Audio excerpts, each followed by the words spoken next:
जय भारत। आज हम चर्चा करते हैं वास्तु फल और कर्म फल की, अर्थात वास्तु का सिद्धांत भी या वास्तुशास्त्र का सिद्धांत भी काम करता है व्यक्ति के कर्म सिद्धांत के ऊपर। इसे समझने के लिए हम चलते हैं आचार्य समंतभद्र स्वामी के ग्रंथराज रत्नकर्ण श्रावकाचार्य के साथ। इस ग्रंथराज में कहा है कि व्यक्ति की या किसी भी जीव की वर्तमान की पर्याय या वर्तमान की मिलने वाली वस्तुएं, चीजें, भोग उपभोग के साधन उसके कहीं ना कहीं पूर्व कर्म की परिणति से जुड़े हुए होते हैं।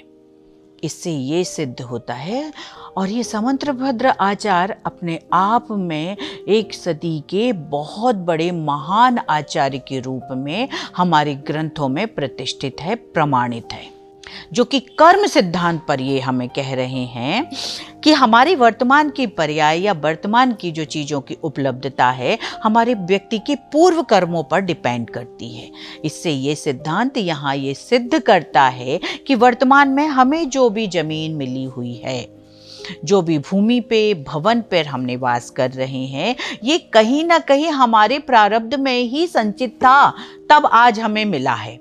अब आज ये जिस रूप में भी हमारे जीवन में परिणाम दे रहा है, मान लिया जाए हम किसी तरीके से व्यापार आदि में हानि के कारण बन रहे हैं, या बहुत अधिक बौद्धिक क्षमता हमारी बढ़ रही है, प्रगति हो रही है, प्रगति नहीं हो रही है, धन लाभ के अच्छे उचित साधन बन रहे हैं, नहीं बन रहे हैं, विवादिक प्रसंग में अड़चन आ रही है, जीवन के कोई भी किसी भी प्रकार का कोई भी स्थिति दुख और सुख की बन रही है, आप इसको कहीं ना कहीं कुछ आत्मनिरीक्षण का भी तो कारण बनाइए।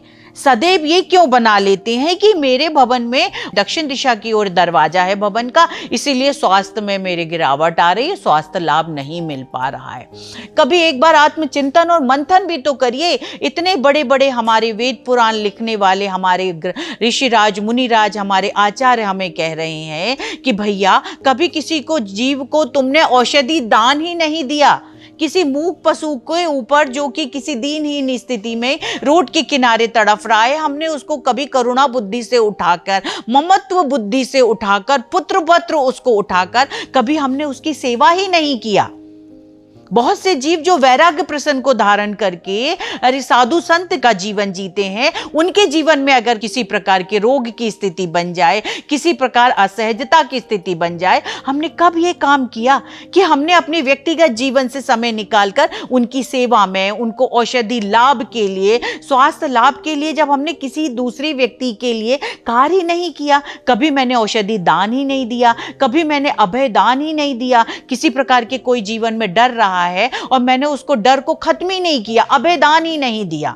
कभी कोई भूख से तड़फ रहा है और मैंने बिल्कुल निस्वार्थ बुद्धि से कभी उसको और को भोजन दान ही नहीं दिया, आहार दान ही नहीं दिया। और तो और आप अपने जीवन में देखिए कि आज संपूर्ण भारतवर्ष में हर गांव, हर शहर में धर्मशालाएं बनाई गई है, जो पहले से है, आज हमने नहीं बनाए। आज तो अगर हमारे पास पैसा आएगा हम सबसे पहले मॉल और रेस्टोरेंट बनाएंगे। हमारे ही पूर्वजों ने इसी भूमि पर सभी के दान के लिए, सभी के कल्याण के लिए, यात्रियों के रुकने के लिए, उचित दामों पे देने के लिए धर्मशालाओं का निर्माण किया, मंदिर बनाए, उन्होंने भूमि दान में दिया। जब हमने अपनी किसी प्रकार का दान नहीं दिया तो फिर हम अपने कर्म फल से ये क्यों अपेक्षा रखते हैं कि तुरंत ये भूमि हमें अच्छा रिजल्ट देने लगे। मैं कोई दुकान मकान खरीद रहा हूं, तुरंत वो मुझे अच्छा रिजल्ट देने लगे, नहीं। वास्तुशास्त्र भी काम करता है कर्म के सिद्धांत पर। इसलिए प्रत्येक व्यक्ति भूमि को गलत कहना, अपनी भूमि को गलत कहना छोड़े। ये भूमि, ये पृथ्वी अनादि निधन है, परिवर्तनशील है। हो सकता है आज आपको किसी प्रकार का ये नकारात्मक रिजल्ट दे रही है। अपने सुकर्म में निरंतरता लाइए, कर्म सिद्धांत को अपनाइए। हो सकता है जो आज गलत रिजल्ट दे रही है भूमि, कल कालांतर में वही आपको बहुत सकारात्मक रिजल्ट दे। इससे ये सिद्ध होता है कि वास्तु सिद्धांत भी काम करता है कर्म सिद्धांत पर। हम कर्मशील बने और सुकर्मशील बने। धन्यवाद। जय जिनेंद्र।